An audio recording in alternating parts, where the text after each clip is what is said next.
Assalomu alaykum barchaga aziz birodarlarim, sizlar bilan g'oyibona bo'lsa-da ko'rishib turganimdan bag'oyatda shodman.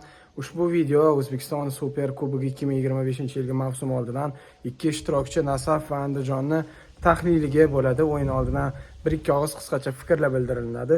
Xo'p, birinchidan ikkalovini ham omadli komanda deyish mumkin, chunki Nasaf o'zi yana bir tomonlama birinchidan ikkalovini ham omadsiz transferlar qilgan komandalar deyish mumkin, chunki Nasaf o'tgan mavsum qilgan transferlardan faqatgina Cholovichni olib qolib qolgan, hammasidan kech bordi.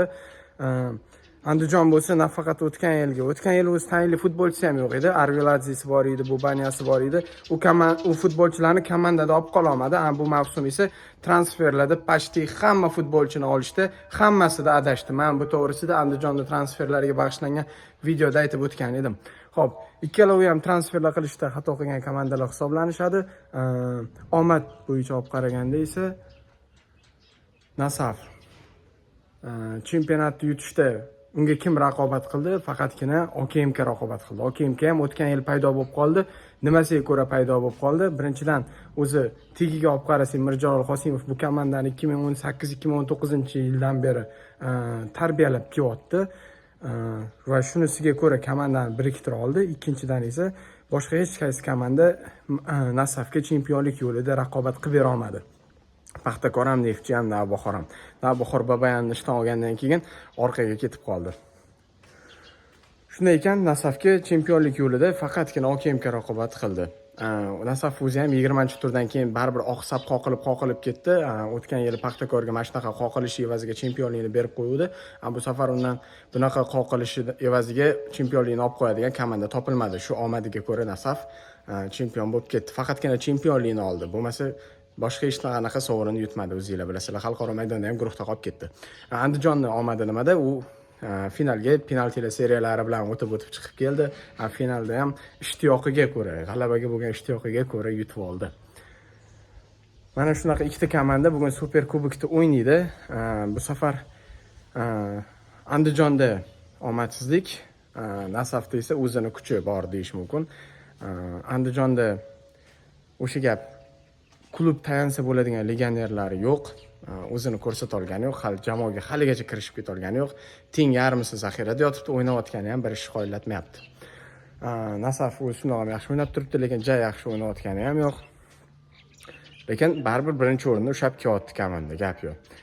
Andijon to'g'risida ko'p yomon gaplarni aytish mumkin, chunki Andijon Shatskix kelganda komandani o'yinini o'zgartirdi, chunki ungacha Aleksandr Xamikov komandani o'yinini o'zgartira olmayotgani uchun rahbariyatning oldiga chiqib ariza yozib ishdan bo'shab ketdi. Rahbariyatda tushkunlik bor. Rahbariyatda ham, futbolchilarda ham. Chunki O'zbekiston Kubogi qo'ldan chiqib ketdi. Stadionga qarasanglar, bo'shab qolgan stadion. Chunki omadi kelib Kubokni yutib oldi. Hamma muxlislar endi ketdi. Bu yog'i biz katta komanda bo'lamiz deb o'yladi. Kubok yutqizildi. Chempionatdagi o'rin ancha pastda bo'ldi. Biz Kubokni yutmasak chempionatni hayotda yuta olmaymiz dedi. Muxlislar ham ketib qolishdi. Futbolchilarda umidsizlik bo'lib ketdi.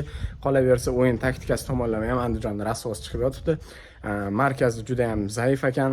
Surxon bilan o'yinni biz tahlil qildik. O'sha Shatskix markaziga e'tibor qaratyapti, lekin shunda ham markazi eplay olgani yo'q Shatskix. Bitta o'yinda to'g'rilab bo'lmaydi-da.